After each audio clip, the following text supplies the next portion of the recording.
Welcome in, ladies and gentlemen, to episode number 102 of Let's Go Racing with David and Starr. Tyler Jones here with you. So glad to have you with us. Coming up on today's show, going to be joined by Franck of Reuters as we'll look back on the weekend that was the Daytona 500, as we'll react to Ricky Stenhouse Jr.'s historic win. We'll share our thoughts and also the weekend that was from Daytona, and also look ahead to this weekend's action from Fontana.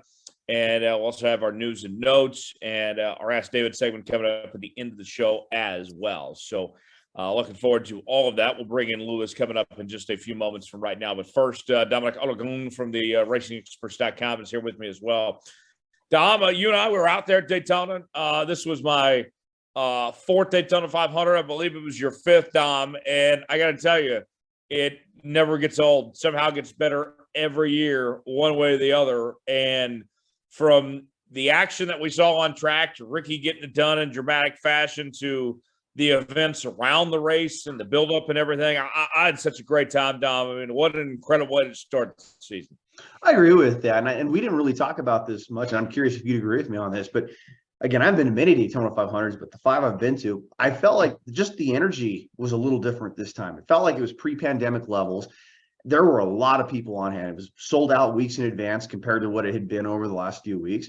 And it just seemed like there were more people in the infield. It seemed more like, man, I went to Pocono last year when they had the final Pocono race with M&M's and that sponsorship. And it really felt like an NFL game. And I kind of got that vibe this time around too, Tyler. It was just an electric environment.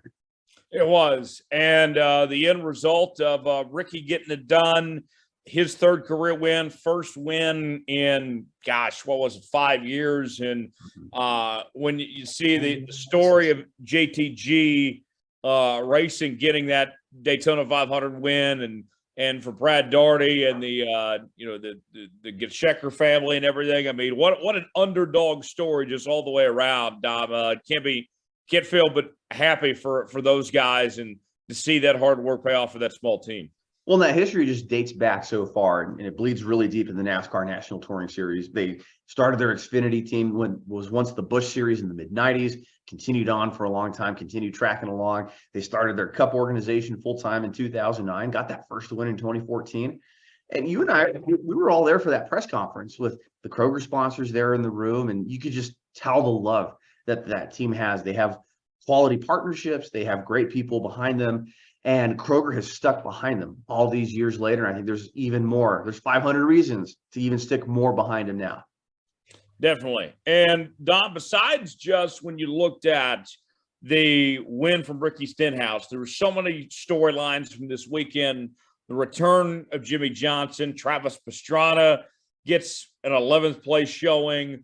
Frankie Muniz we had involved in the ARCA race and had a pretty good showing. He finished 11th. Besides the win for Ricky Stenhouse, what was your favorite headline that came out of this weekend?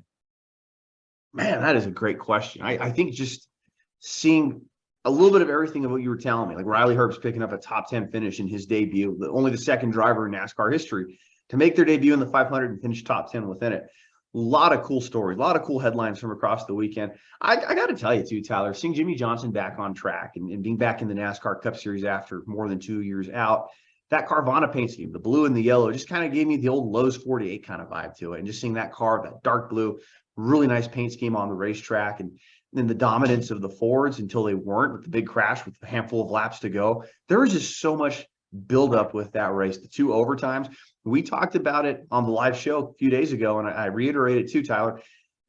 You said it best. NASCAR does the best overtime of any professional sports, and that just capped off an entire great weekend. Yeah, it was awesome. And we're not going to wait any longer to bring in our guest, Franck of Reuters, Motorsports writer, covering NASCAR as well as the rest of motorsports. And Dom, you and I, we've known Lewis for a long time, and his resume kind of speaks for itself. I think it might take the whole show to list all the stuff that Lewis has done over the years, and got a fascinating story as he makes his return here on the show. Yeah, we had Lewis on, I think maybe one of the first 10 or 12 episodes of this podcast, and now he's back. again with us to recap the Daytona 500. Lewis's resume is impressive. Before we came on the show tonight, we were talking about how many 500 he's been to. I'll let him tell you guys how many 500s he's been to. Our numbers, Tyler, pale in comparison to how many Lewis has been to. And I'm even curious to how many NASCAR events he's probably covered all across the years. But Lewis, man, thank you so much for joining us this week on Let's Go Racing. It's my pleasure. My first Daytona 500 was in the late 70s to cover Marty Robbins, the country and western singer, racing there. Mind you, he had had heart surgery and he raced. And everyone was very nice to me. And Richard Childress and I were talking, and he said, Marty was a pretty good racer. If you're country fans out there, El Paso was a huge hit.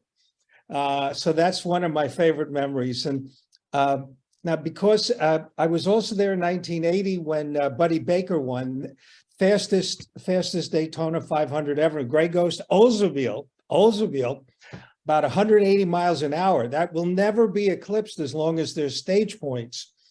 And one of my favorite sub-stories from this race was watching Ricky Stenhouse go into the Waffle House with a miniature trophy. And well, an Italian friend of mine and I, we went to San Remo restaurant, and sure enough, Buddy Baker, they didn't have as much TV and all the other stuff. And so while I was a photographer back then, so while we're eating, Buddy Baker comes in to San Remo to have Italian food. Maybe there was no Waffle House there back then. So, but my big story was Pastrana comes out of, never been in a cup car before, and finishes 11th. Sure, he was in the crash at the end, but that's mind-blowing to me more than anything else. I mean, Jimmie, I covered all of his championships. And the other thing, I'm very proud to say that by Sunday, I could identify Kyle Busch in the 8. That was a big deal for me. I had a hard time. It was like when Bowman took over the 48. It was like, who's in the 48? Who's in the 48? But I got that straight by the weekend. Very, very nice. And I think you were there for Media Day, Lewis. Correct me if I'm wrong, but I think Travis had said in his availability that he had never taken a cup car above second gear. Like he had just, I think, driven around at a slower pace, but had never gone up to speed in one. Yeah, and he had a crazy Nomex. I never got to ask him about where that design came from. Oh, yeah, the checkered pattern with his fire. Oh, it looked amazing. I think hands down, Tyler, that was the best fire suit of any of the drivers. It was like Rutledge Wood and monochrome, Oh, that's good. Yeah, it's a very good point. That was awesome to see, and as someone like you, Lewis, who covers different motorsports, I mean, from Pastrana being there, Connor Daly being involved, this one, it felt like this Daytona 500 had a little bit of everything from the underdog story to the guys that crossed over, the exciting finish. I mean, what was missing this race, Lewis? A pothole, a fire. Juan Pablo. Yeah, Juan Pablo and the jet dryer. I mean, I've seen like crazy times there. You never know what you're going to get. Pete Davidson, I still want to know why he's wearing a hood. It's like almost 80 degrees. He had to be burning up in that thing, man. Yeah, black hood. And okay, so I'm an old guy. That photo of him with Ross Chastain's watermelon. Yeah, that too. And his girlfriend. Those two were buddies. He and the watermelon, I think they went to prom. Yeah, and Chastain had brought the watermelon into the media center for one of the interviews. So that Noah Gragson, every other word out of his mouth is a slogan from Wendy's. I give him props. It sounds organic right now, but he delivers money to the sponsorship. Very well done over there. That legacy. Yeah. Well, I was telling my wife, Lewis and Tyler, how you're there. And I walked by it. I'm sure you guys walked by this at some point too, but the whole burger wars and NASCAR fans have come to know that Victory Lane can also be called the winner's circle. They're interchangeable words. They had Winner's Square in reference to their patio. I love that. Who thought of that? That is amazing. Brilliant. Yes. Yes, you want to be surprised, Yes. no offense to Jimmie's 7 championships, 5 in a row, people are getting bored. You'll want to be surprised, just like the ending. And it was 199 races since Ricky's last win. Reunited with Mike Kelly, who had the 2 championships in, I guess it was then Busch, now Xfinity. Like you said, so many storylines. Oh yeah, even hearing that media availability about when he came into the media center and he was talking about he worked with Ricky, they went through their ups and downs in the Nationwide Series, now Xfinity Series, and that it was going to take a really special deal for him to come back and do this full time, because he even told his wife, he had said in this press conference, if I'm going to do this, I got to be all in. And this was his first full-time gig, I believe, in several years. And here they are kicking off their reunion tour with the Daytona 500 win. Yeah, locked into the what used to be the chase, now is the playoffs. By the way, when the chase was first announced, it's not the playoffs, and then over time it became the playoffs, like the NFL. I pick up those little nuances. Oh yes, oh yes. The Mike Kelly, Ricky Stenhouse storyline. First race of those two paired together at the Cup level, and bam, just like that, they had something going. And we heard Ricky say after the race that Mike Kelly just came in with a new mentality and really just got the attention of that team. What I wonder, Lewis, is, you put these two together, and it sounds like that they believe they have all the resources they need with that Hendrick backing here. Do you think that this would – I hate to put it this way, like I don't mean to call this a fluke or anything, but is there staying power, you think, with this? Is this 47 team going to go from here and be a championship contender, or did they really benefit from this being a restrictor plate race? Where does this 47 team go from here, you think? Really very simple. Today's cars are so close. Anything can happen. Like we had so many winners last year. The curmudgeon in me wanted to see 17 winners to see who'd get bumped out. See, you like that, Dominic? Yes, it was like the year that Ryan Newman got to the final at Homestead. I want to see something. I want to see things change up. So right now, no one has a real, super advantage with the next gen car. So it's possible that they could look. Tyler Reddick, a couple of wins at RCR last year. A whole lot of other things. Trackhouse winning, so much last year. So not right now, but was it Tony Stewart called the Daytona 500 a lottery? Yes. It came down to the overtime lap. Joey Logano said they pushed the button too late. Too late. He said he should have won the race. So what used to be restrictor plate, now tapered spacer tracks. Anything can happen, and it's usually on the last 2 laps. So 100%. I think there was an article that broke it down really well from NBC Sports and Dustin Long over the last 6 years, even entering before this Daytona 500, how most of these races in the era of stage racing has been relatively calm. And then you get to that third stage, manufacturer alliances, teammate alliances all go out the window. 5 out of the last 6 Daytona 500s, I believe, including now this one, 6 out of 7 had a big crash at the end. Most of them, more often than not, had gone into overtime. It's just kind of inevitable. We know it's going to happen. I was even telling Tyler, it was like 7 or 8 laps to go. And I'm like, yep, there's going to be a crash. There's going to be a crash, definitely. And that spin with Suarez set up the double overtime. Joey Logano, you can see, here's my plug, Joey Logano on my YouTube. If my name comes up on a graphic, LEWISFRANCK, he guaranteed 100%. He said, it's better than a weatherman. I'm telling you, there's going to be a big wreck. And he told us that on Wednesday. So, it's I hate to say it's not rocket science. I really hate to see a race end under caution, though. You really wanted to see him and Ricky, dueling and not know. Of course, Joey's got, 2 wins, he's reigning champion. So he's not exactly going to be in the poorhouse for second place. But what drives you a championship is the win.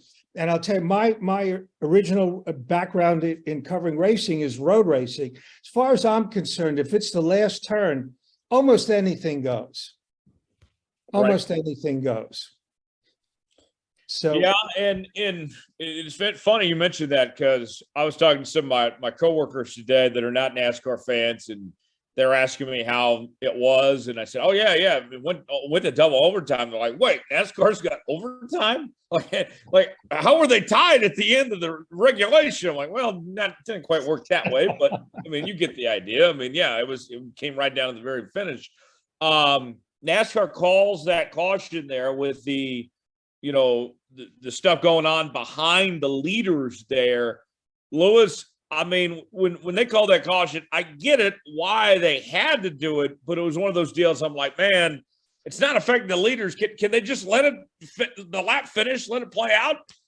yeah, that would be my wish list. But safety, if a safety crew is about to go out on the track, they got to protect everybody. And again, it's a shame you want to see 2, 3, 4 cars banging for the finish, but it's a safety rule. And I'll go for safety. The problem with being a beat reporter is you learn about not just the drivers, owners, and crew chiefs, but their family.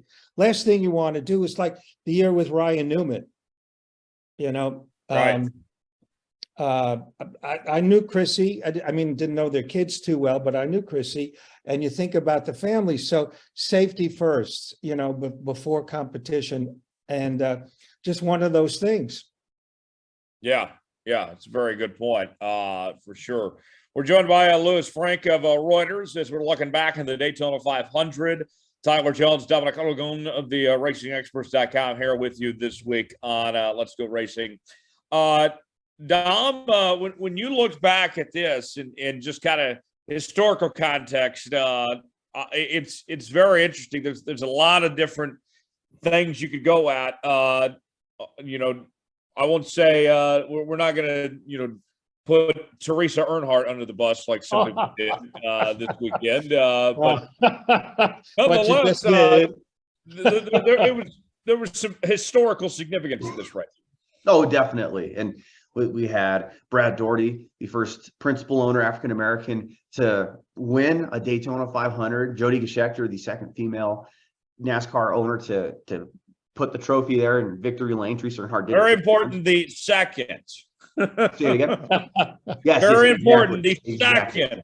Yes, Teresa Earnhardt had her name attached with the 2001, 2003, 2004, and 2010 Daytona 500s across 3 drivers there. But yeah, certainly some historical things. And I think when you look past that too, and you look at what this win means for that organization, what it means for Ricky Stenhouse, with the Cup Series no longer having a past champions provisional, and that went away with the charter system, I feel like your golden ticket in the NASCAR Cup Series to have name notoriety and be able to run as long as you want, you either got to win a championship or you got to win the Daytona 500. And Ricky Stenhouse now, I'm curious if you guys agree with this, but 20 years from now, if he's not racing full time and he hits up a team or works out a deal, people will put him in a car because he's forever a Daytona 500 champion. And I think back to drivers like Derek Cope, Trevor Bayne was able to really stay around a little bit longer and was running Xfinity races last year. So even if your career doesn't go maybe as you're hoping or planned, you win the Daytona 500, you're going to be sticking around the sport for a while if you want to. Oh yeah, I mean, you think about this, Lewis. Here's the guy that was made fun of for quite some time about, I think they called him Ricky Stenhouse, and some of the destruction that he caused at restrictor plates in Daytona over the years. This does wonders for Ricky's career and reputation, I think. No doubt. A couple of points. Going back in history, he did have a lot of wrecks, and Jack Roush, who he started his career with at the higher levels, parked him.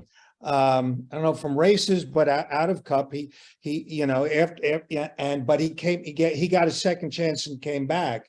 And to your point about a Daytona 500 winner, Denny Hamlin comes into the media center. I think it was whatever it was. It wasn't Friday. It was before Friday. And he asked the obvious question, and he's been asked this many times: would you trade your 3 for? And they wouldn't let him finish his 3 Daytona 500 wins for championships. Before the question got fully out, he said no. That's how big winning the Daytona 500 is. Now, some champions will say the other. I forget who we spoke to, but there's a bunch of champions said, no, I wouldn't change my championships for Daytona 500 win. But that's how powerful, though, this race is for most drivers. This can make your career, if not just the playoffs in 1 year. So it's very big. You get on national television. They have a big media tour. I was driving home on Mondays, so I don't know what he did Monday. We're still in Tuesday. Yes, a week in Daytona, I lose my time. But he's in Chicago promoting the race there. They definitely use this as a loudspeaker for, to promote the driver and NASCAR. And Kroger, although they're going to do something with Ralph's this weekend in Fontana. They own Harris Teeter, that's here in North Carolina, but they're going to use this. And when you have a partner like Kroger, they'll get even more publicity, which means that Ricky and the JTG,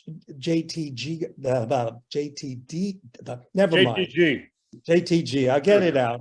It's been a long week down there. Yes, they'll be able to use this for many years. Oh, for sure. And so with that said, like what does this type of win do? We mentioned for Ricky. What about for that organization? Now getting this done, we saw what it's done for like the Wood Brothers and for teams in the past. Like Front Row a couple years ago. Now JTG, a team that maybe hasn't necessarily had the funding. Lewis, now they got 26 weeks to get ready for the playoff here and go get potential more funding, right? Yeah, I've got to believe that Kroger's is bigger than Love's, who sponsored McDowell. And again, just a little bit, yeah. And they've got the ability, although Love's did too, the gas station company, what you do is like kind of what Chip Ganassi did with Target. You bring in the sponsors, you bring in the companies that are aligned with your main sponsor. Kroger could get like things from Nabisco, name all the big food companies, the beverage companies. Who knows, Coca-Cola, he could become a Coca-Cola driver. I mean, they can use this. They can parlay this into other sponsorship, which brings more money into the team. And perhaps they can spend more time on simulations or buy a war room. I've only been in RCR's war room. No one else will let me in another room. But this is what you want. It's okay. You're a Chevrolet team player, except at the last couple of laps. And that last little bit of the simulations, because they're not letting you test, this will give them some of the funding that can put them over the top for better results later in the year. Yeah, that's terrific. It's outstanding. Certainly excited for that organization and to see where they go from here. Lewis, Kyle Busch led at the end of regulation. It looked like that he had the car to beat for most of the day, but ultimately he ended up finished back in 19th. And I mean, you had in just an awful circumstance of he and Austin Dillon just not on the same page there at the end of, choosing lanes and everything, how that worked out. And Kyle misses out. I got to tell you, I know that Kyle's still got a few years left, but that was as good a chance he's ever had to win the Daytona 500 and let that one slip away. I can't imagine Kyle Busch is sleeping too well this week here, Lewis. I'd hate to be at the team meeting behind closed doors, especially in Austin's grandfather owns a team. But he's going to be, but even if you've only been to 4 or 5 of these things, they don't dwell on losses. Their mind is on Fontana now. They will not dwell on losses. They don't. They'll get even, like Matt Kenseth got even with Joey Logano at Martinsville one year. When opportunity presents, I'm not saying that Kyle's going to wreck Austin or something, but they don't spend a whole lot of time thinking about what happened on Sunday when you got another race on the next Sunday. So other than maybe some choice words at the team meeting, they'll get it out and Pop won't take off his watch. And for you listeners who don't know, Kyle got into, I don't know, was it Harvick or Austin once upon a time, and Richard said Richard had a favorite watch, and he handed it to someone else because he wanted to pound Kyle. And at when he signed Kyle, he gave him a Rolex in a nice green box. But like I said, the teams move on. I mean, it's a very long season. They've got one race in the books. So they're not going to spend a whole lot of time other than saying, let's not do this at Talladega. You know, that's all it's going to be. Yeah, I think you're right about that. Lewis, what'd you make of what we saw in the other series, and also the stuff that went on with like seeing Frankie Muniz show up in the ARCA side and everything? I mean, we saw some good action the other series as well there at Daytona. Yeah, the ARCA race can be a wreck fest too, and it wasn't as bad as it could be. It was nice to see Frankie. He came into the media center too, and if there's anybody in open wheel listening, I'm sure you do. He was a teammate to someone I covered in her teenage years, Simona Di Silvestro. And they stay in touch, and that's nice to hear. And he talked about Brian Cranston coming to see him at a local restaurant. I love all this stuff. I mean, like I said, I'm always looking for stuff you don't see on the 11 o'clock news. You know, I want to bring things you don't see. So that story, and he was very, very, you know, he was just a normal guy, because I asked him, but he had an accident in open wheel, and so he was out of racing for a while, but he started racing stock cars and loved it, and he has some backing, and so it was good to see him. I did watch the Xfinity race, but it didn't stand out to me other than there's so many hills in NASCAR. And I pointed out American-born Phil Hill was a Formula One world champion. And there was Graham Hill was a world champion, of Britain, his son. So a lot of hills in racing, no valleys. So I also, they showed the latest iteration of the Garage 56 car, this Camaro that looks, well, it looks like a stock car, but it's nothing like a stock car. It's got fins. It's got Max Pappas's steering wheel, MPI, with a lot of buttons and knobs that I don't know what happens. Pardon me, part Italian here. Not really, but I feel Italian. And Max is just 15 minutes from me. That car is going to be unreal. I did an interview for Reuters with Mike Rockenfeller, very nice guy, a Le Mans winner. And obviously, Jimmie can get in and out of the car, but Jenson Button, another Formula One world champion, he's not used to sliding in a car. So they're going to have to practice driver changes. This only happened in NASCAR when someone was injured, you know, so a driver change. So they're going to have to practice. They're in Sebring this weekend, and it's going to be the loudest car at Le Mans. And no one's paying me to go over, but if there's anybody listening who wants to sponsor me, I'm available to go to Le Mans. I've only been there once. Will you take us with you? What? You'll take us with you? That's got to be hard enough for me, but if I get enough funding, for sure. That's a yes. That's a yes. But 75th NASCAR, 75th anniversary of NASCAR. I love that Bill France Sr. tried it in the 70s. I think it's a very worthy project. The other manufacturers are they're not 100% happy that it's a Chevy, but they're being included in all the information. So, you know, they're dealing with it because they only have one car. And if some of your listeners don't know, this is just a single car category. So Rockefeller said, all they want to do is finish the race and not be last. And that would be a victory. And like I said, it'll be the loudest car at Le Mans in many years because there are many hybrid cars and turbocharged cars.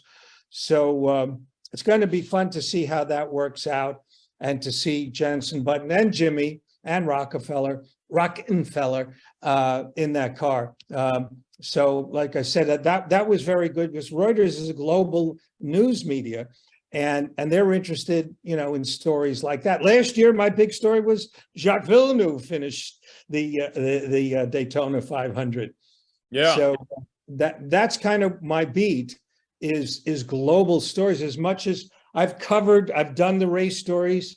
Sadly, I left Daytona in 2001 when Earnhardt died. I left there at 2 a.m. in the morning. I was filing. That was one of the biggest global stories in racing. I mean, headlines around the world. So that's kind of my beat these days. Yeah, that's awesome.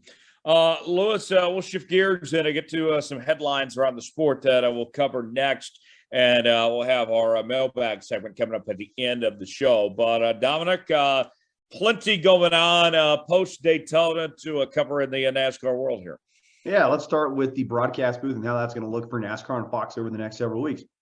We know that Kevin Harvick will be taking over as a driver analyst for the booth starting in 2024. But Fox is continuing their second straight season of having a rotating booth. And Tyler, it's a Stewart Haas panel. Tony Stewart's going to be back at Auto Club in Fontana this weekend. And for a second year in a row, Danica Patrick will be doing 2 races with Fox. She's going to be doing the Las Vegas and Phoenix race weekends. So you have Clint Boyer, Danica Patrick, Tony Stewart, and now Kevin Harvick next year. Stewart Haas Racing seems to have a stranglehold on the broadcast booth.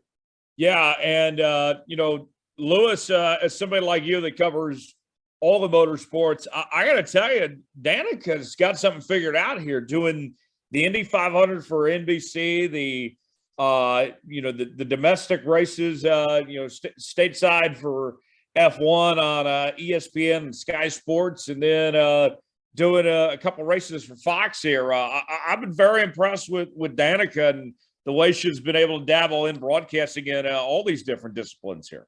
Yeah, as a lawyer, on the last podcast, I practiced law for 25 years. It's kind of interesting because I'm not throwing shade, but to me, there's conflict of interest, but obviously they've worked it out.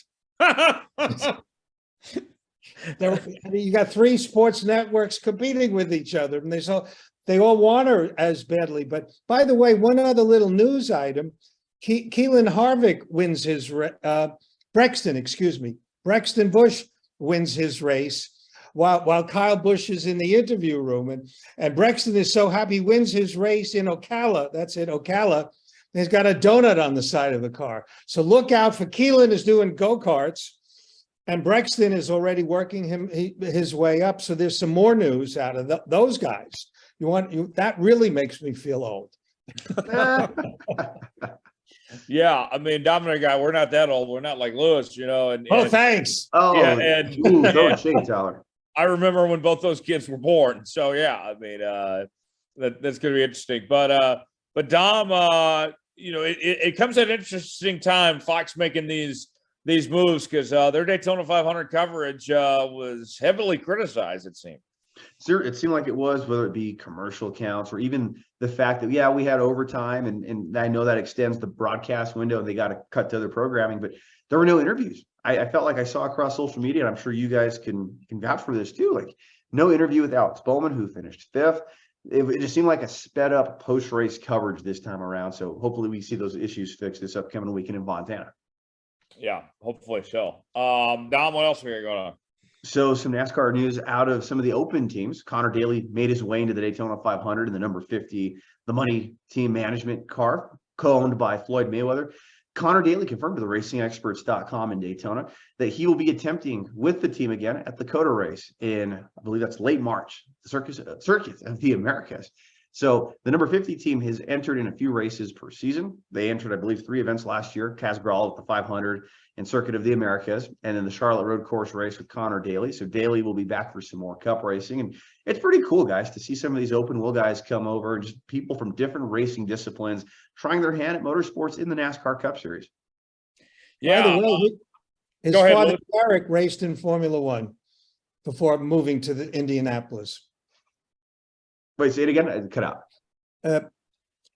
Connor's father, Derek Daly, raced in Formula One. So, I mean, there is back and forth. There's no longer, I'm just going to do one series. Exactly. Right. I think that shows the versatility, too, of Connor Daly. And I just talking with him after the 500, you could tell he was kind of bummed out that they didn't get the finish that they had. But he told me too, he goes, I felt comfortable in the car after 3 laps. They can just quickly adapt from one discipline to another.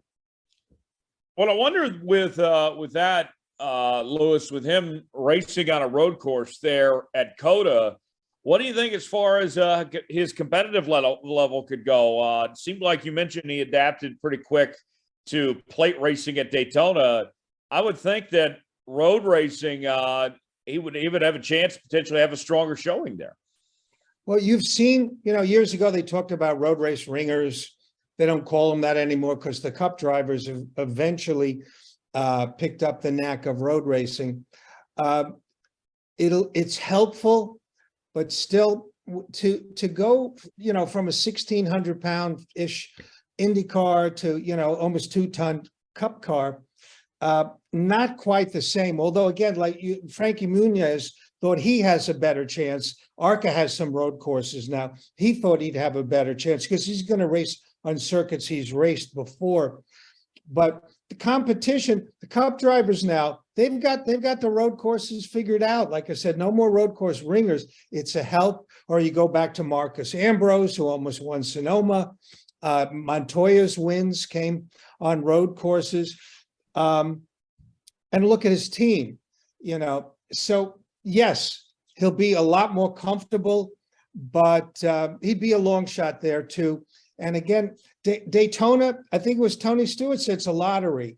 The plate races you just have to learn to not get lost at the end, to go 3 wide. There's still never going to, I won't say there's not currently 3 lanes on super speedways.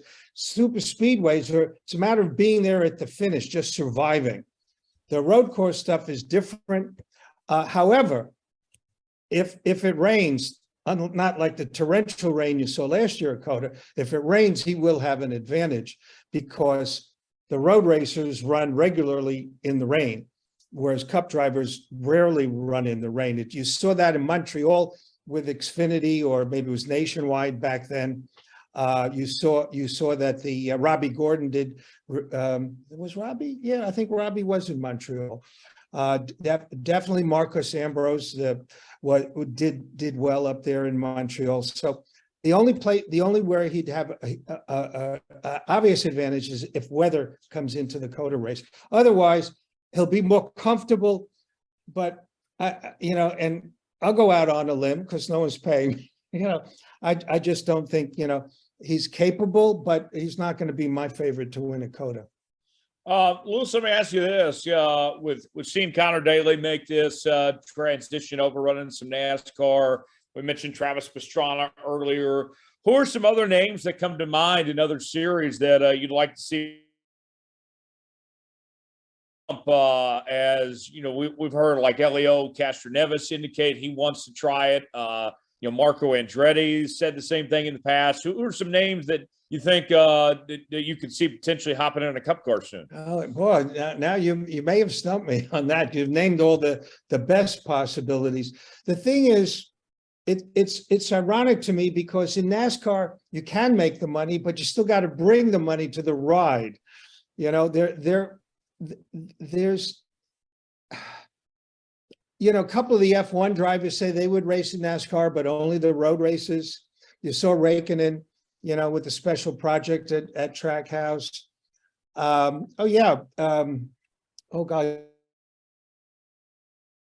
the Australian driver. He said he would be interested in a road race. So and he's been moved over to their McLaren's Formula E. So he might be someone you might see at a road race. On the ovals, I don't know. Well, and Dominic, I think the hard part too, I don't know how many people know this, but like fielding an open team right now is just so difficult because the money's just not there for the open teams compared to the charter teams, which limit the opportunities for guys to come over and hop in for a race or two. And I think what needs to be highlighted with that point you're making too, Tyler, is when NASCAR introduced the charter system in 2016, NASCAR's version of a franchise and handing that out to 36 teams, the purse money got slashed for the open teams about a quarter of what they were making in 2015 to 2016. And NBA Motorsports owner Carl Long, guest of the show in the past, brought it up on SiriusXM at the conclusion of the 2020 season. NASCAR was doing away with giving even those little small $25,000 purse winnings for the open team. So NASCAR really makes it really hard. If you're wanting to throw an open team in the Cup Series, it's more of a billionaires club at this point. Yeah, that's interesting. And there's not a whole lot of used equipment. You used to be able to buy used equipment that was, at least it might finish, but there's not a whole lot of spare stuff still. Oh, I agree, Lewis. I think the days of seeing somebody getting their hands on the NASCAR rule book and trying to put a Cup car together in the garage of like their own personal, that those days are done. The last one that comes to mind was Mark Green in 2012. I think that team got a hold of the rule book. They tried to make the race at Richmond and they missed it by a second and a half. And I remember seeing pictures on social media that they were working on this car like in a residential garage. Yeah. What you might see is like what Kaulig did, the run Xfinity and then move up to Cup. So there's got to be, you look at Justin Marks, who is well funded. Okay. They buy an existing team and then they do some more magic with it. Ty Norris and some of the other people there. Mark, what else we got going? NASCAR is also considering some more street racing. So some of the buzz around the media center this weekend, hearing about how the NASCAR Cup Series may take the streets of New York, maybe in the not too distant future. We know that NASCAR is hitting a 3-year deal with the city of Chicago to run a street course race this summer. But Tyler, New York City might be on that agenda in the not too distant future. Sorry, I lived in New York until 2013. I have been to press conferences about races in New York. I even did a multi-part tweet. So Bernie Ecclestone, who was like the France of Formula One, he announced they brought a 3 or 4-year-old Ferrari. We're going to have a race in Central Park. Did that happen? No. Okay. Then Chip Ganassi gets involved with Marlboro money to run a street race around what was the World Trade Center, and a local board of education killed that, and that was pretty well funded. Okay, next they try a race at the World's Fair site, 1964 New York World's Fair site, next to LaGuardia and an 8-lane highway, and people complained they were going to knock down 2 trees. Didn't happen.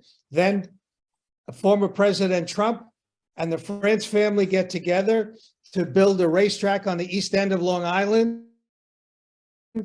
Didn't happen. Then they try to build a permanent racetrack in Staten Island. The unions say yes, and the citizens said no. So you can talk, but I'm sorry.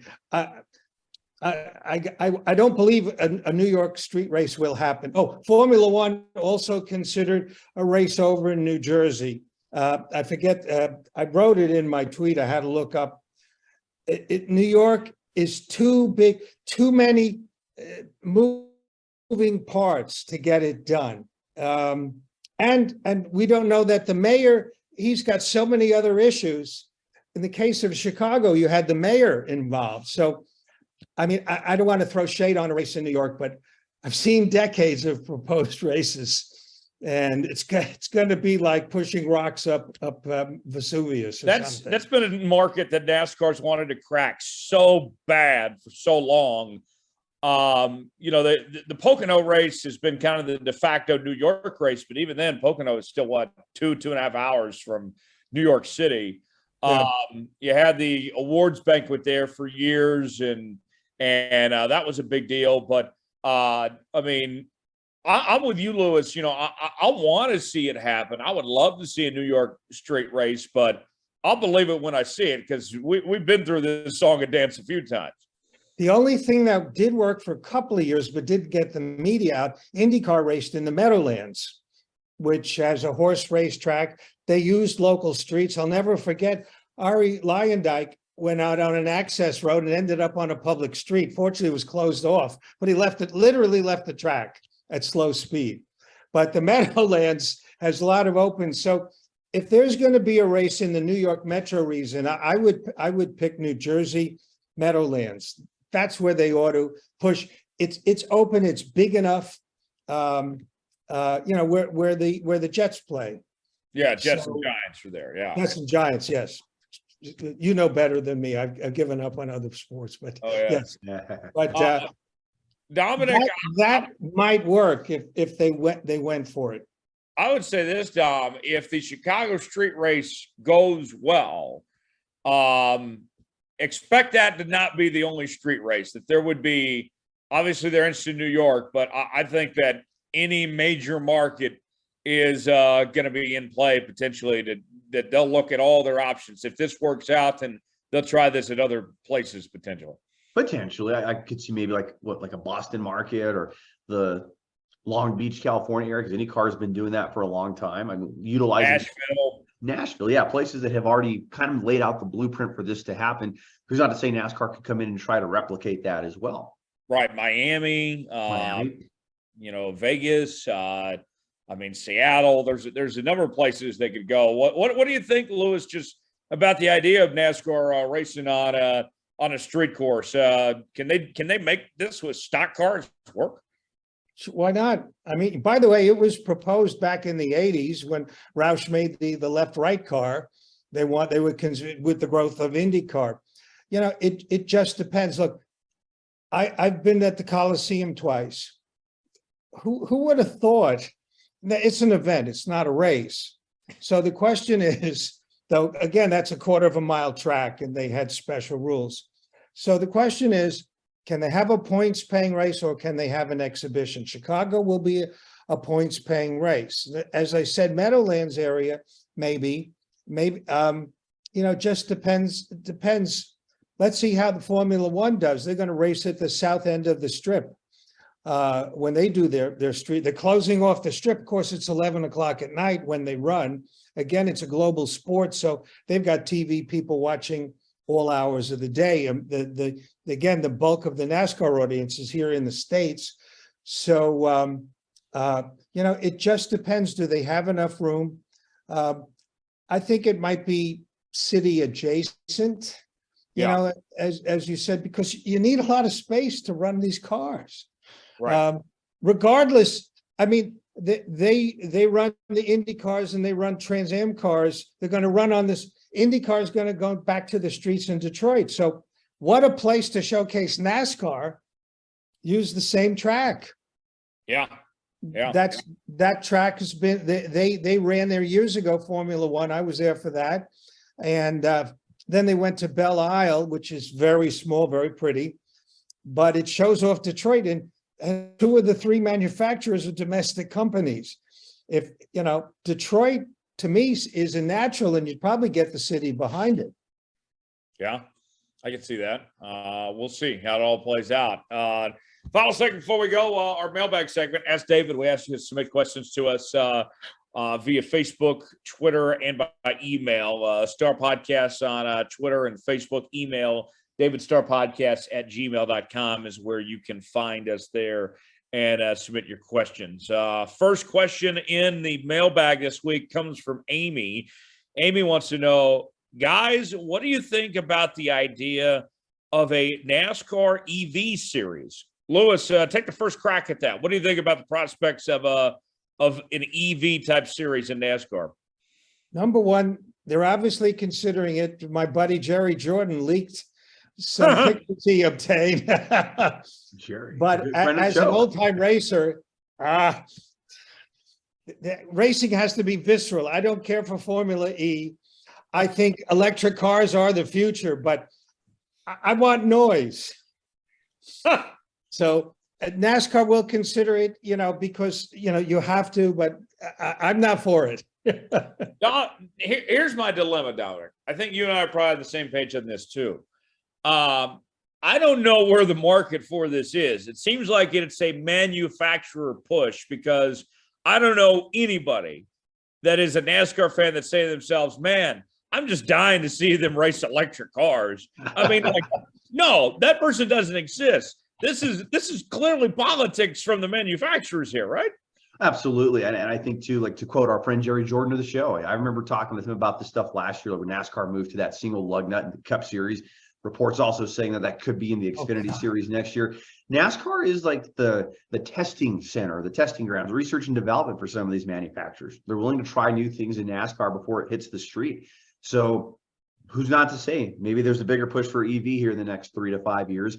And I've heard the rumblings too of the potential of maybe turning the Xfinity series into the EV series, or having like an exhibition kind of style thing too. So a lot of ideas in play. There's certainly nothing that's off the table on it, but it does feel like this is a push more from the big three rather than the fans, because I haven't heard a single fan say, oh, I can't wait for that car to zip by with no sound.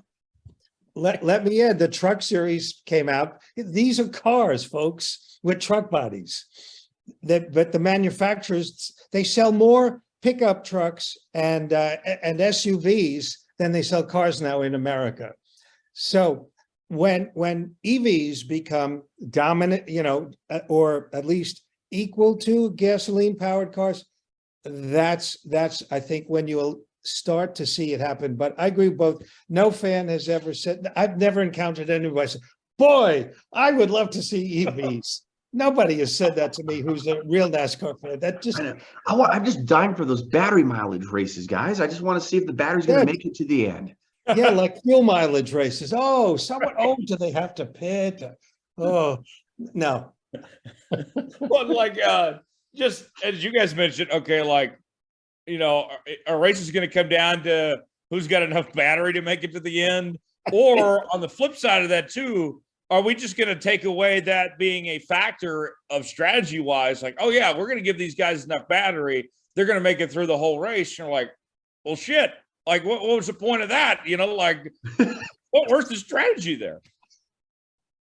Tires. Yeah. It takes a lot of factors out. It takes a lot of variables out of the race. And I think that's why, but that's another element of the sport. You enjoy seeing, I don't know about you guys, but like Lewis, I love the cynical side of stuff. There's a caution just outside of the field. And I want to know who's going to be able to conserve fuel and see that race go green the rest of the way. Who can make it the most on fuel? You throw that out the window, that kind of sucks.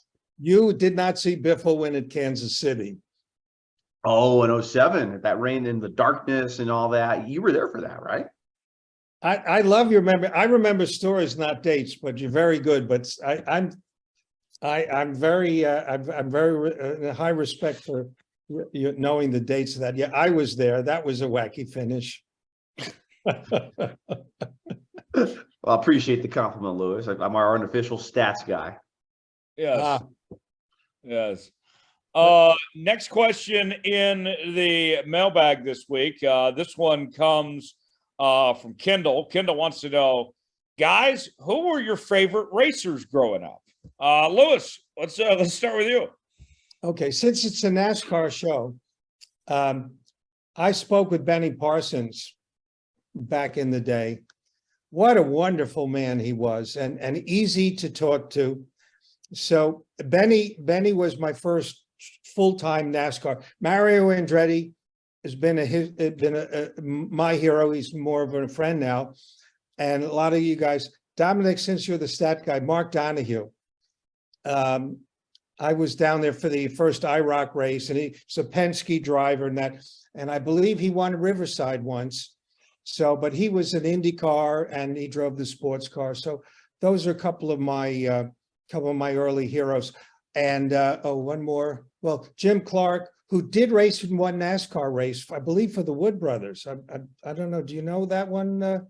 But he did one NASCAR race. He was a world champion. And he was, and Dan Gurney, who definitely won at Riverside. Those are my heroes. And so that means you got to be as old as me to remember all these guys, except Mario was still very active outside, connecting to racing. Sure. Well, and then just to add to that point, and then I'll answer the question there, Tyler. I mean, I remember hearing too, like they're introducing all these guys, the grand marshals for the Daytona 500. It seemed like Bobby Allison got the least amount of cheers. Like, how do you all not know who Bobby Allison is? 83-time winner, a Daytona 500 champion, the 83 championship winner. Like, that's insane to me. But you're right, it's that disconnect. The further you move in time away, the less people are going to recognize. But for me, growing up a fan of the sport in the 90s and getting NASCAR 99 as a game, look, nobody in my family watches NASCAR, follows NASCAR, but because Santa brought that video game, it transpired into fandom and a hobby and pursuing a career in the sport that we've come to have a lot of passion for. And in that game, just to race with Jeff Gordon, Bobby Labonte, Dale Earnhardt, but the number 7 Phillips Ford Taurus with Jeff Bodine. Really grew up a Bodine fan, and got the chance to get to know him over the years, and in our early days of the website, really took a liking to Jeff. And after he retired, they always tell you as a journalist, you don't want to be friends with the people you cover. But I think when they step away from the sport, in my opinion, some will agree, some will disagree, but I think that kind of opens that door up more. And Jeff and I kind of forged a friendship, which has kind of turned into seeing him as family. And he's always asking about my son, who was born a few months back, and working with him on his autobiography. It's come full circle for me to be a fan of him, to race that car as a kid in that video game, and to be able to work with Uncle Jeff, as I call him, and Aunt Lori. It is such an honor. It is such an honor, and I love it. It's been so cool to do that. Let's say you, Tyler. Growing up, I was always a big Jeff Gordon fan. Jeff, you guys know I work in other sports, primarily in football, and I've always been a bigger football fan than I've been a racing fan. But Jeff Gordon was my favorite athlete among all sports, period. So the occasions that I've gotten to meet Jeff, they say never meet your heroes. I've been fortunate. Jeff's been very gracious every time I've spoken with him. And to me, that was just awesome. The fact that not only was Jeff the guy I admired and rooted for, but as I got to talk to him, that he was the same guy that we saw on TV, that just very genuine, very kind, and got to interview him and everything. I mean, that was surreal. So Jeff was my favorite NASCAR guy. I will extend a little bit in the motorsports world, another name besides just NASCAR. My favorite IndyCar driver, he's still somewhat active today too. I think we mentioned him earlier in the show, was Elio, Dom. And you'll find this funny of why he became my favorite driver. I remember I watched him on Dancing with the Stars. I'm like, that guy's great. He's very entertaining, very funny, and he was easy to like, easy to root for. So those were my two favorite racers growing up there, Lewis. Speaking of Elio and the Daytona 500, so Elio was the first guy to climb the fence. Tony, that I know, Tony did it first in NASCAR. Ricky did pull-ups on the fence. Cool. I had never seen that before. He did multiple pull-ups too. He did, I think, you're never going to see Tony Stewart doing pull-ups on the fence. No. But Elio, like you mentioned, Jeff, he's what you see is what you get. A lot of people think he's not. And he could become the fifth. He could become the first five-time. He's the fifth four-time winner. Could be the fifth. Boy, I'm tongue-tied tonight. First five-time winner of the Indy 500 this year. So he is a great guy. Yeah, he's easy to root for sure. Elio is, and I think he's still doing the full SRX thing as well. So a lot of good there. Guys, we're just about to wrap up here, but Lewis, tell people where they can find you and see all the great stuff you're doing, man. Well, Reuters is from time to time, not as much as it used to. I used to cover the whole IndyCar series for them, but if my name appears, like I can see it on the screen because it's a weird spelling and you can do it backwards. I could be Frank Lewis just as well as Lewis Frank, but I'm on Twitter, and I've got a startup YouTube channel where I'm doing it. And if you like, my Dale Jr. interview is very, very popular. And if you see me on Twitter and you want me to interview someone one-on-one, I do short clips. As a boomer, I don't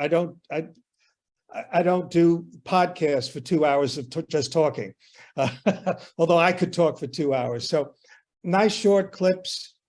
You can Google me. I've done a lot of stuff in the past for Auto Week, not currently, but my stuff is still up there on the web.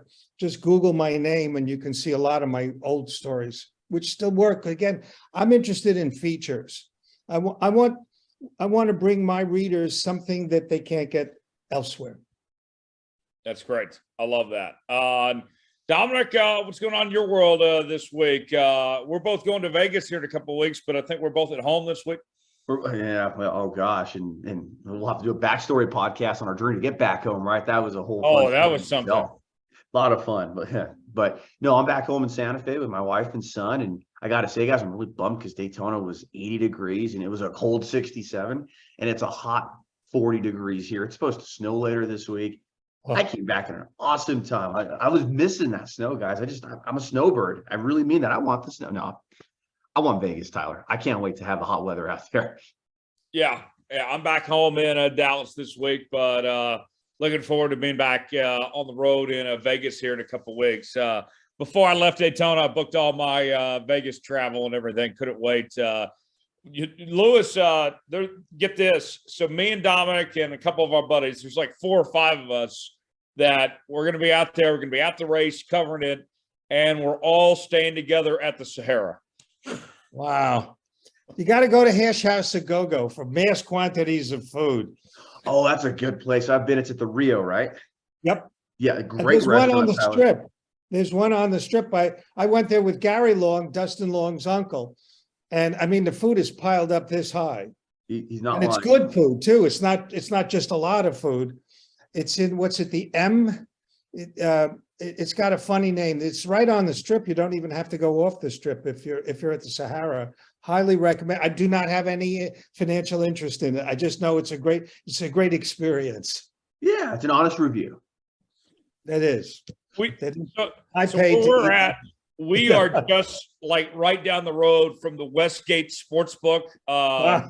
I will be putting in plenty of wagers on that weekend's race action and everything, and try to get rich. See Brendan Gaughan, say hello for me. Yes. Southport. Wonderful guy. The mayor of Vegas, as you got Charlotte West there at the South Point. Yeah. Charlotte West, I love it. Yeah. Lewis, what do you got going on these next few days, man? Well, tomorrow I'm going out to North Wilkesboro. They're going to have a presser, ahead of the All-Star race. I'm excited. I've never been there before, and it's an easy drive from Charlotte. So that's current. Speaking of Jeff Gordon, he's going to be the Grand Marshal of the Concours d'Elegance at Amelia Island. So I go there every year. I see a lot of racers with gray hair, so we can chat. Had a great talk. You'll appreciate this, Dominic. George Fulmer, who raced just about everything, and he's still full of piss and vinegar. I love just standing in the hallway and letting him tell me tales. He raced in NASCAR, he raced in IndyCar, raced in Formula One even, and this guy took no prisoners. Again, may not be the biggest current name, but I watched him race, and so that's a great event. Right on the Florida-Georgia border. Wonderful collection of cars that none of us on the show can afford. Well, just speaking for myself, but you see all kinds of cars, and of course I'll do the Indy 500. So that's spring, more or less. And I want to go to see, I'm likely to go to the street race in Detroit. Nice. Okay. Yeah, the Chicago street race. Chicago, I'm looking for a bed. Okay. The hotels were sold out at the Brickyard last year. Oh wow. Okay. I mean, the prices. Jill, the president of the race in Chicago, said they're booking up the hotels in the suburbs of Chicago are raising prices and book. She was out at the LA Coliseum, had a press conference. Forgive me, I forgot her last name. She used to be president of Watkins Glen, and they're really getting behind that. And I want to go, but the hotel prices are nuts. Oh, Yeah. big time. And Tyler, you'd appreciate this too, kind of just doing research on the F1 race in Las Vegas in October. Frank Romero, who's a friend of the show, he and I were looking just for giggles to see what prices are. Hotels near Kingman, Arizona and Flagstaff, Arizona, which are 3 and 4 hours away, or about 2 and 4 hours away, rather, are sold out for the weekend. So that's crazy how far that radius is stretching. Yeah, well, I mean, Las Vegas is a party town, although, I mean, it's a 11 p.m. or maybe 11 p.m. start. But I mean, that town stays up all night. It's like New York is all night. So Vegas, give them another reason, a big prize fight, was all the time was being in Las Vegas. So, yeah, F1 prices are nuts. I don't understand people paying all this money, but God bless them. I guess. Guys, we got to go. Lewis, appreciate you joining us this week. We'll hear back from David next week here on Let's Go Racing. As always, you can subscribe to the show. New episodes out each and every Wednesday on Apple, Spotify, Google Podcasts, and YouTube. leave us a 5-star review, or don't leave us one at all. Hit the like button as well. We certainly would appreciate it. And you can follow us on social medias at Starr Podcast on Facebook and Twitter. And you can email us at davidstarrpodcast@gmail.com. We'll put the checkered flag out on this episode of Let's Go Racing for Louis Franck and Dominic Olagun and David Starr. I'm Tyler Jones. Thanks so long. It's been another edition of Let's Go Racing. See you next week.